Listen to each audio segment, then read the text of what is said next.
Hello and welcome to Access Asia. Coming up, a Hindu temple where a mosque once stood. Religious tensions are firing up during an election year in India. We'll take a look at the controversy surrounding Ayodhya's new Ram temple. China tries to woo Taiwanese citizens, making it easier for them to move to the mainland. It comes amid long-running tensions between Beijing and the self-ruled island. And hundreds of Chinese couples are going on dates to IKEA, the eligible elderly flocking to the furniture store for more than just bookcases or Swedish meatballs, but the retailer unable to offer any refunds for affairs of the heart. Well, there have been rising tensions between India's Hindu majority and the Muslim minority. Some say the ruling party has only exacerbated the situation. Prime Minister Narendra Modi agreed to open the new Ram temple in the northern town of Ayodhya. What makes it controversial is the land it sits on. For centuries, a mosque stood there before it was ultimately torn down by Hindu nationalists who were incited by Modi's party. This report from our team on the ground. It was an election promise of Prime Minister Narendra Modi. A decade later, his goal has been achieved. A temple for one of the most revered Hindu deities, Lord Ram. Construction began in August 2020 and is estimated to have cost more than 200 million euros. Vijay Shankar Tiwari is part of a Hindu nationalist group called the Vishwa Hindu Parishad, the religious branch of the governing BJP. Ram belongs to everyone, the poor, the rich, women. He is larger than life for us, and we hope that he inspires the government to work for everyone. Outside Ayodhya city is getting a makeover. Streets are lined with murals, and the color saffron, the sacred Hindu color, is everywhere. Pilgrims are praising the government for this transformation. Other parties governed for 75 years. What they couldn't achieve in all those years, this government has done it in a decade. All thanks to Modi. Hindu groups have been demanding this temple for decades. In 1992, a mob demolished a 16th century mosque that stood here, alleging it was built where Lord Ram was born. It sparked riots nationwide, killing more than 2,000 people. After a long legal battle, the Supreme Court delivered its verdict in 2019. Even though it called the demolition illegal, it gave the site to Hindus.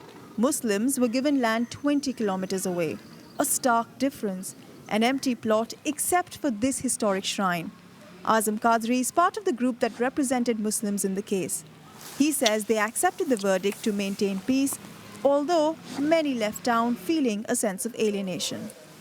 ये नक्शा यूं समझ लीजिए कि ये मस्जिद है और जो मस्जिद बनेगी ऐतिहासिक मस्जिद. Look at the history of the dispute and the history of the governing BJP. This government is in power because it took up the temple issue. This is just politics. Politics in the name of religion, making Hindus and Muslims fight. I used to debate with my Hindu brothers who would say if the court verdict didn't favor them, they would get an ordinance passed by the government.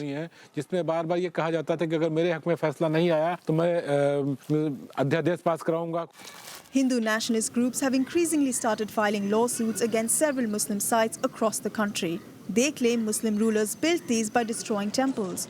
These include ancient mosques and tourist attractions like the Qutub Minar in New Delhi and Taj Mahal in Agra.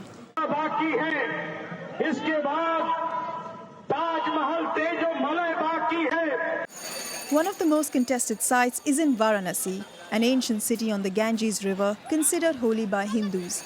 The government has spent millions of euros revamping religious sites and also built this riverbank named after Prime Minister Narendra Modi. In August 2020, these three women filed a lawsuit against a historic mosque right next to a big temple. It's been sealed for nearly 2 years and there is tight security. Courts commissioned a video survey of the complex, but findings have not been made public. This is Gyanvapi. They call it a mosque, but we call it a temple of wisdom. Petitioners say they found Hindu shrines inside the mosque and are confident they will win. In the national capital, New Delhi, we met a leading voice on civil rights. Sanjay Hegde is a senior lawyer who says these cases are unconstitutional. Those who are advocating this cause are entirely against secularism, as has been enshrined in the Constitution. There will not be an equal distance, but there will be an equal embrace of all religions. Now, what you are saying, or what the plaintiff side is saying, is that we shall have one religion dominant at the expense of any other religion which dares to stand in the way. Once the temple is open to the public, 100,000 pilgrims are expected to visit Ayodhya every day.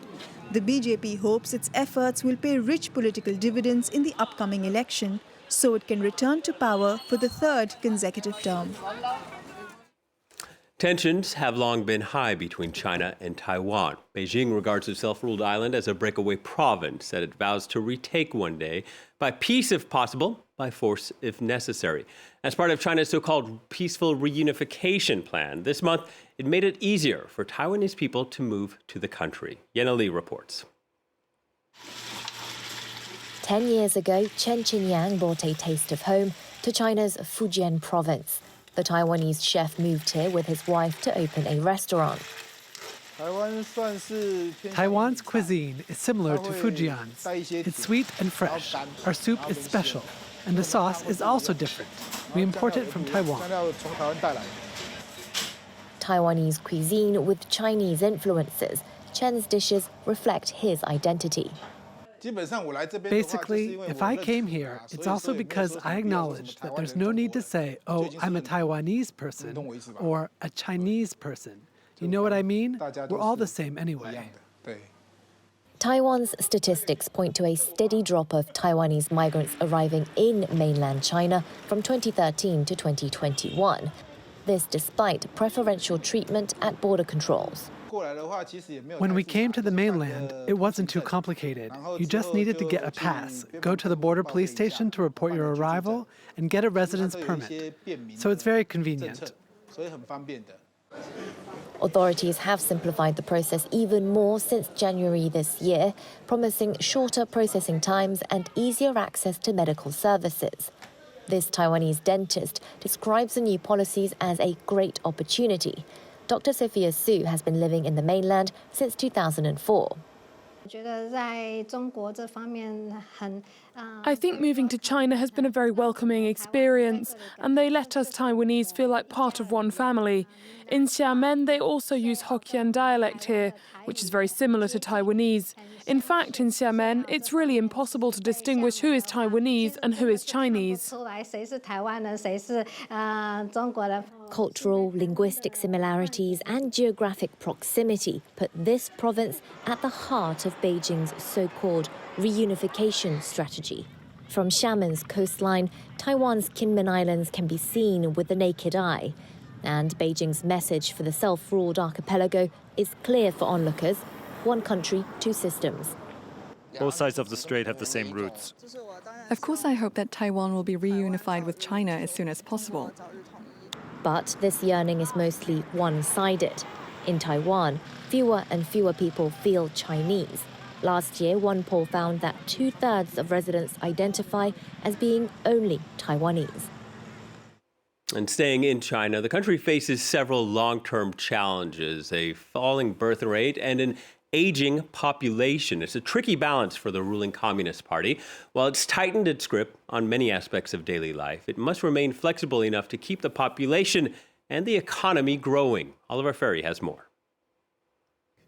2023 was the year China was overtaken by India as the world's most populous, and authorities confirmed on Wednesday that the population had shrunk for the second year running by the size of a small country.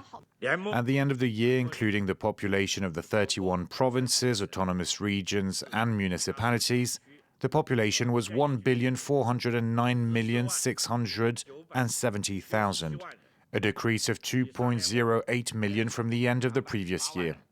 With deaths outnumbering births, this puts China's growth rate in the negative at -1.48 per thousand. The simple fact is Chinese people are not having enough children. Demographers blame China's delay in repealing its one-child policy for the falling birth rate, But an improved economy has also made it hard to convince people to reproduce. I think that the population decline is actually a historic inevitability because our country's economy grew. So did our per capita GDP. And as people's living standards improve, this will result in people's unwillingness to go through with the responsibility or pressure of having children. The United Nations projects China's population to fall by another 87 million by 2050, which presents major long-term challenges for the country's economy as it is forced to support a population that is rapidly aging.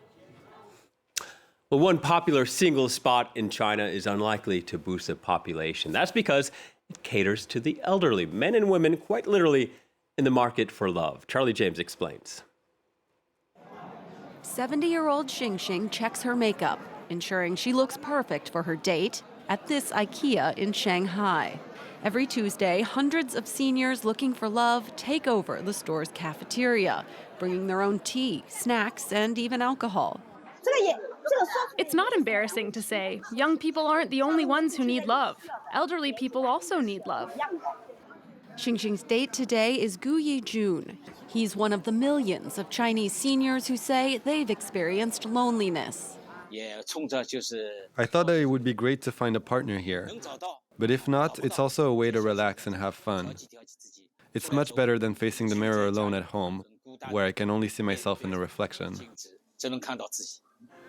Nearly 300 million people in China are aged 60 or older, and a quarter of them are single. Multi-generational households used to be the norm, but many elderly people now live on their own. This group has taken matters into their own hands and turned IKEA into an unlikely matchmaking site. The atmosphere feels more like a high school cafeteria than an old folks' home. Realistically, there are some difficulties for us to go to more elegant places if we want to. This casual place suits us better. IKEA made multiple attempts to kick the group out over the decade, but has come around to its Aging Lonely Hearts Club. A representative says the store wants to provide a place where lonely elders can feel at home and just maybe find love. That's it for this week's Access Asia. Thank you for watching, and please stay tuned to France 24.